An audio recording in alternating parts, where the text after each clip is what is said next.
नमस्कार, स्वागत है आप सभी का। आपके साथ मैं हूं स्वप्निल और लगातार हम बने हुए हैं इस वक्त की सबसे बड़ी खबर पर। मरुधरा में उपचुनावों का शंखनाद बज चुका है। उपचुनावों की तारीखों का ऐलान कर दिया गया है। चौंकाने वाली बात यह है कि 4 नहीं बल्कि 4 में से 3 विधानसभा क्षेत्रों के लिए उपचुनाव का कार्यक्रम जारी किया गया है। 17 अप्रैल को इन 3 विधानसभा क्षेत्रों में मतदान होगा और 2 मई को नतीजे आएंगे, यानी काउंटिंग का दिन रहेगा 2 मई। 23 मार्च से 30 मार्च तक तमाम प्रत्याशी अपने नॉमिनेशन कर सकते हैं। नामांकन पत्र भरने की अंतिम तिथि 30 मार्च है। 3 अप्रैल तक फिर नाम वापसी की डेडलाइन होगी, तारीख होगी।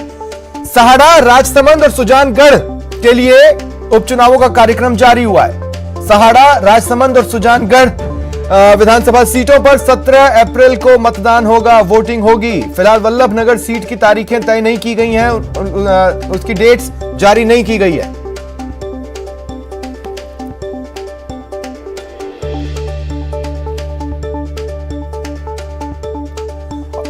और सहयोगी दिनेश शर्मा इस वक्त हमारे साथ जुड़ रहे हैं। दिनेश, देखिए, जितनी मेरी जानकारी है या जितनी आम समझ कहती है, कहा जाता है कि जो नियम है उसके अनुसार जो भी सीट रिक्त होती है वहां पर 6 महीने के अंदर चुनाव करवाना होता है। इस लिहाज से मैं देखूं तो सहाड़ा में ये टाइमलाइन 6 अप्रैल को खत्म हो रही है, लेकिन अब जो कार्यक्रम जारी हुआ है उसके हिसाब से वो डेट क्रॉस हो रही है।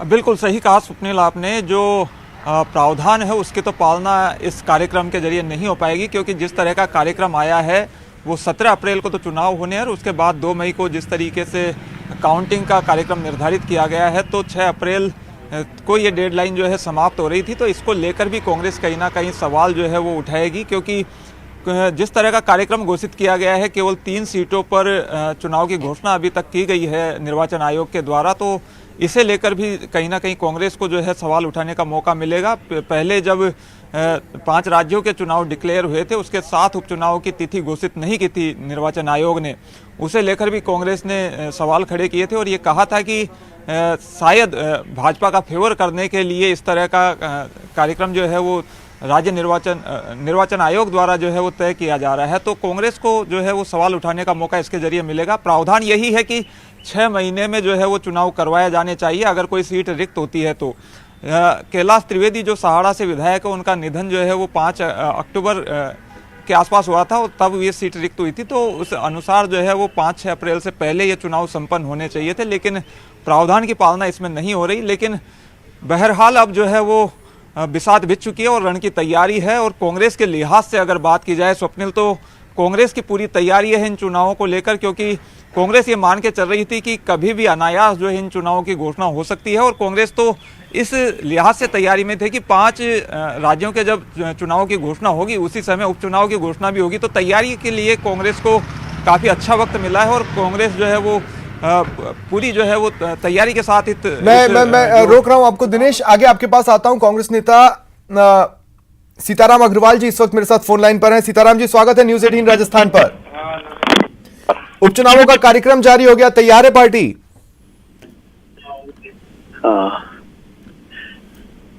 सीताराम जी। जी सर। जी, स्वागत कर रहा हूं आपका न्यूज़ 18 राजस्थान पर। जी thank you sir, thank you, धन्यवाद आपका। सीताराम जी, कार्यक्रम जारी हुआ है उपचुनावों का, तैयार है आपकी पार्टी? सर पहले से तैयार है, हमारी पार्टी चुनाव के लिए हमेशा तैयार रहती है और ये तो डिसाइडेड था। हम लोग तो मांग कर रहे थे कि भाई जल्दी चुनाव हो और निश्चित तौर के ऊपर हमारी पार्टी पूर्णतः तैयार है।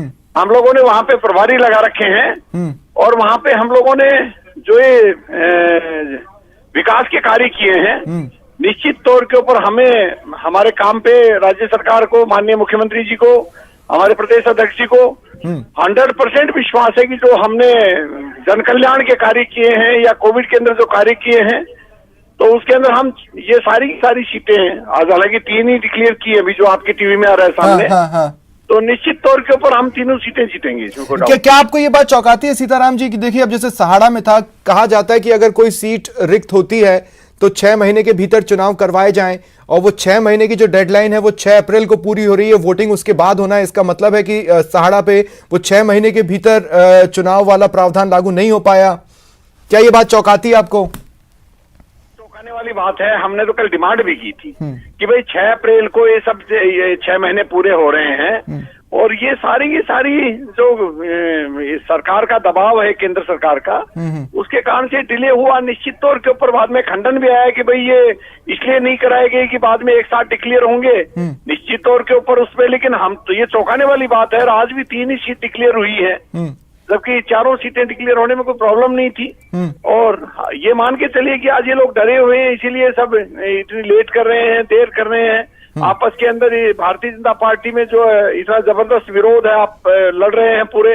और निश्चित तौर के ऊपर हमारी ये जो 4 सीटें हैं, हमने पहले भी कहा है, आज भी कह रहे हैं और कल भी कहेंगे आपसे, हम निश्चित तौर के ऊपर हम 4 सीटें चुनाव जीतेंगे और ये उपचुनाव हमारा उपचुनाव होगा। सीताराम जी, एक सवाल और मैं लेना चाहता हूं। देखिए, अब विधानसभा अध्यक्ष जो होते हैं वो दलीय राजनीति से ऊपर उठ चुके होते हैं, लेकिन हाल के दिनों में उनका एक बयान आया कि राजसमंद में जो भी प्रत्याशी होगा वो स्थानीय व्यक्ति होगा। इसके क्या मायने हो सकते हैं आपकी समझ में? इसमें क्या दलगत राजनीति कहां से आ गई साहब ये कहने में कि भाई आज वो कांग्रेस पार्टी के विधानसभा अध्यक्ष हैं, कल हमारे माननीय ओम बिरला जी भारतीय जनता पार्टी के लोकसभा अध्यक्ष हैं। आपको मैं 1000 पॉइंट ऐसे बता दूं जो रोजाना पार्टी के पक्ष में बात करते हैं। जब भी कोटा आते हैं माननीय ओम बिरला जी और हमारे सम्माननीय नेता हैं राजस्थान के, निश्चित तौर के ऊपर इसमें तो ऐसी कोई विडंबना नहीं कहती माननीय सीपी जोशी जी ने, विधानसभा अध्यक्ष जी ने, कि स्थानीय यहाँ का नागरिक होगा। और चूंकि वो उस एरिया से चुनाव लड़के आते हैं, एक और बताता हूँ आपको कि सीपी जोशी जी उस एरिया से चुनाव लड़के आते हैं, वहां से उनको सीट जीत के नाथ द्वारा सीट जीत करके वो आज विधायक है यहाँ पे और आज विधानसभा के अध्यक्ष हैं। निश्चित तौर के ऊपर कांग्रेस के साथ साथ उनकी जिम्मेदारी भी होगी उस सीट के लिए। और नहीं, दरअसल मेरी समझ में सीताराम जी शायद कुछ नामों को लेकर चर्चाएं भी थी, आप भी जानते हैं, मैं भी जानता हूं, परिवारवाद से जुड़े वो नाम रहे, उस पर अटैक ना हो शायद इसके लिए, लेकिन फिर भी पूछना जल्दबाजी हो सकती है। क्या हम हिमांशु जोशी की राजनीति में एंट्री देख रहे हैं इन चुनावों में?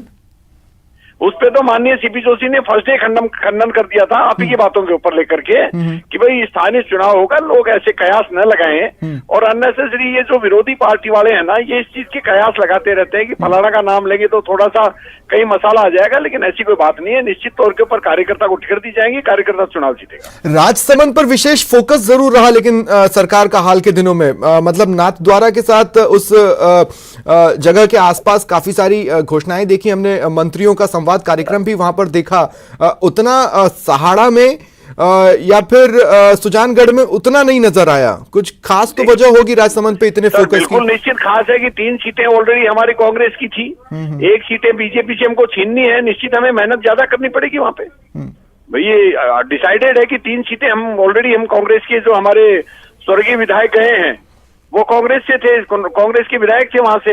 1 सीट हमारी जो स्वर्गीय किरण महेश्वरी जी कद्दावर नेता थी राजस्थान की, उनके जाने से खाली हुई। निश्चित तौर के ऊपर कांग्रेस चाहेगी कि वो सीट चारों की चारों कांग्रेस में आए और उसके लिए हमें एक्स्ट्रा मेहनत करनी पड़ेगी, इसमें क्या दिक्कत होगी। ठीक है सीताराम जी, शुक्रिया आपका मेरे साथ जुड़ने के लिए और तमाम बातचीत के लिए। सहयोगी दिनेश लगातार हमारे साथ बने हुए हैं।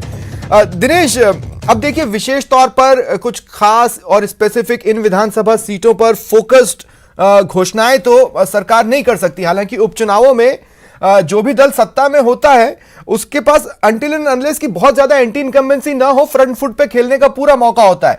लेकिन हम देखें तो हाल के बजट में और वैसे भी इन क्षेत्रों के लिए कई घोषणाएं ऑलरेडी हो चुकी हैं। बस अब यह है कि फिलहाल वहां पर तबादले वबादले नहीं होंगे, जो कि रूटीन है चुनावों के दौरान का।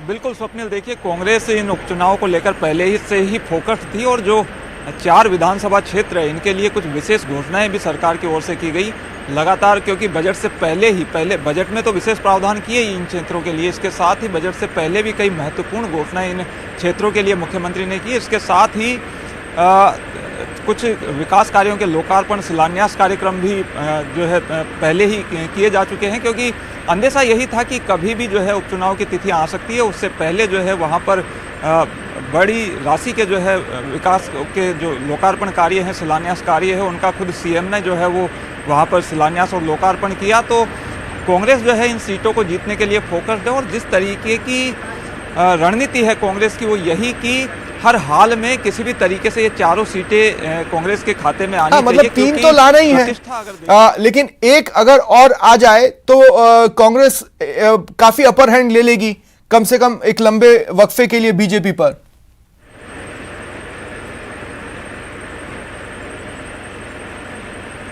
अब बिल्कुल देखिए 3 सीटें कांग्रेस के पास जरूर थी। अभी तक जो 4 सीटों पर जिन पे चुनाव होने हैं उनमें से 3 सीटें कांग्रेस के पास थी, लेकिन ये चुनाव है, कभी भी पासा पलट सकता है और कांग्रेस किसी भी हालत में इस दाव को खोना नहीं चाहती, इन सीटों को खोना नहीं चाहती। और यही वजह है कि पूरी पार्टी जो है वो बड़े स्तर पर, युद्ध स्तर पर इन क्षेत्रों में सक्रिय है।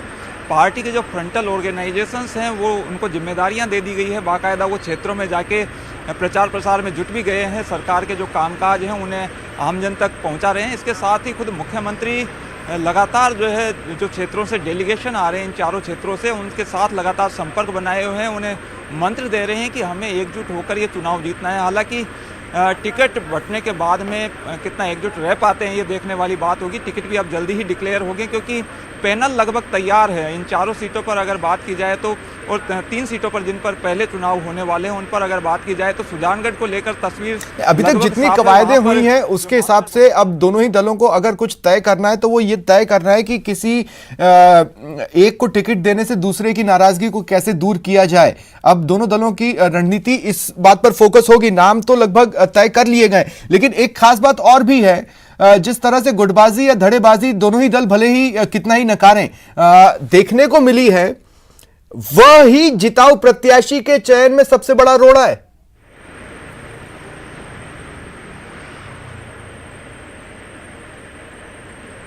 बिल्कुल देखिए गुटबाजी धड़ेबंदी तो ये तो साफ तौर पर नजर आएगी क्योंकि ये चुनाव है और चुनाव में कोई भी जो है मौका खोना नहीं चाहता। हर कोई जो है वो टिकट की कतार में है। वल्लभनगर सीट की अगर बात करें तो वहाँ पर 7 दावेदार जो है वो कांग्रेस के टिकट लेने के लिए कतार में है। और खास बात यह है स्वप्निल की परिवारों में ही कहीं ना कहीं पाले खिंचे हुए हैं इन चुनावों की अगर बात करें तो टिकट के लिए।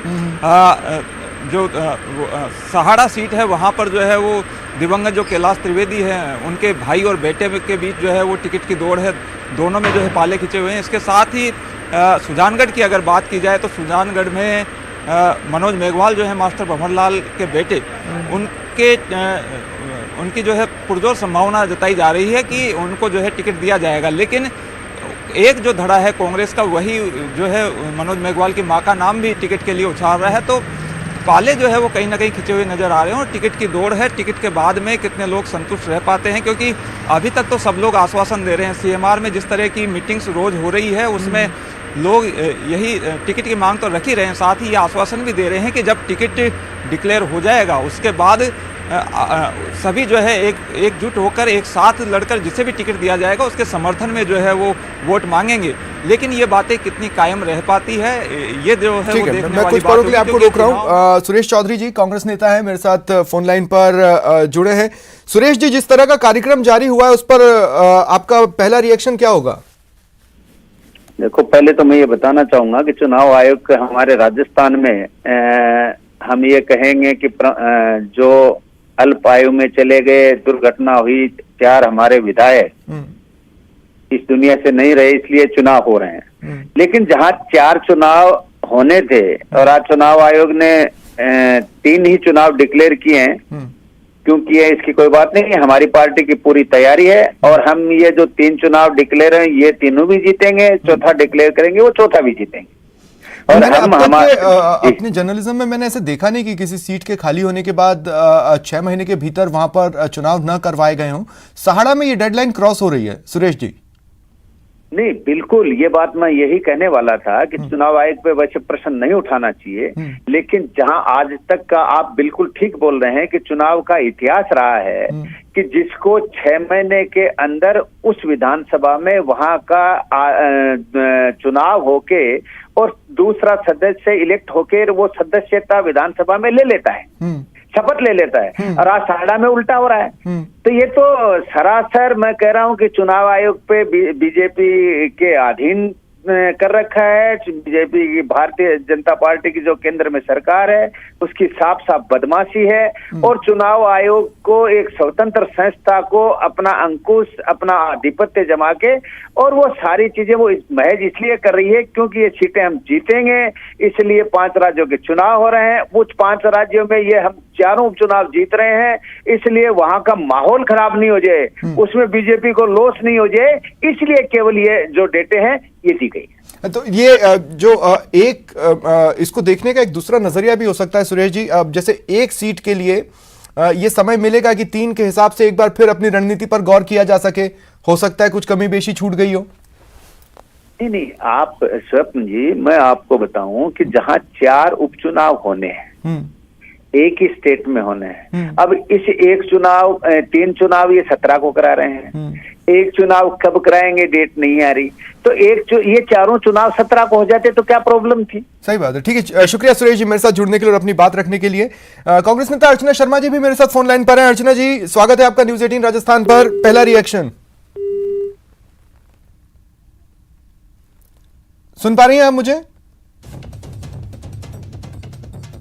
लगता है मेरी आवाज उन तक नहीं पहुंच रही है। सहयोगी दिनेश भी मेरे साथ बने हुए हैं। दिनेश, कुछ चीजें मैं और यहां पर अपने दर्शकों को बताना चाहता हूं, आपके जरिए भी कुछ नई चीजें देखने को मिलेंगी। जैसे हो सकता है कि अब ऑनलाइन भी प्रत्याशी नामांकन दाखिल कर पाएं। ऐसे में राजनीतिक दलों की सांसें भी फंसी होंगी कि भैया ऑनलाइन किसी ने घर बैठे बैठे न कर दिया हो। और दूसरी बात, अपने स्टार प्रचारकों को कम करना है क्योंकि कोविड गाइडलाइंस भी हैं।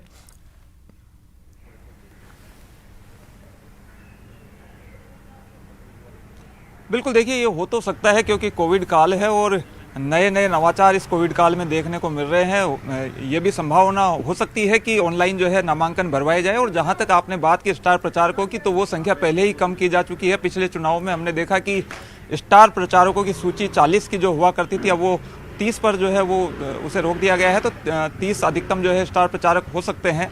तो हो सकता है कि इसमें एक और नवाचार देखने को मिले, ऑनलाइन नामांकन वाला। लेकिन फिलहाल जो है वो टिकट को लेकर जो है वो दौड़ है और टिकट जो है वो जल्दी डिक्लेयर हो सकते हैं क्योंकि पैनल्स जो है वो लगभग दोनों पार्टियों के, जहां तक मैं समझता हूं कि तैयार हैं। और दोनों ही पार्टियों में जो है वो दौड़ भी है, नाम जो है फाइनल कर लिए गए हैं। लेकिन पार्टियों में मेन मुद्दा यही है कि टिकट वितरण के बाद में जिस तरह की नाराजगी सामने आएगी दूसरे धड़ों की जो टिकट मांग रहे हैं टिकटार्थियों की, तो उसे किस तरीके से डैमेज कंट्रोल किस तरीके से किया जाएगा, यही जो है सबसे बड़ा मुद्दा है। और कांग्रेस की अगर बात करें तो कांग्रेस लगातार टिकटार्थियों को लेकर, क्योंकि परिवार जो हैं दिवंगत विधायकों के, उनके परिवारजन जो है वो टिकट मांग रहे हैं। ये फैक्ट है दिनेश, जब भी इस तरह से उपचुनाव की स्थिति बनती है, इन हालात में उपचुनाव की स्थिति बनती है, तो एक स्वाभाविक सहानुभूति लहर होती है और कम ही पार्टियां उससे मुंह मोड़ पाती हैं और किसी नई रणनीति को वहां अंजाम दे पाती हैं।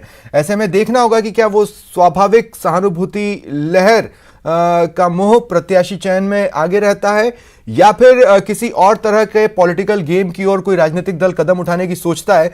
ये प्रत्याशी का नाम सामने आने के बाद सामने आएगा। बहुत बहुत शुक्रिया दिनेश हमारे साथ जुड़ने के लिए और तमाम बातचीत के लिए। फिलहाल इतना ही, नमस्कार।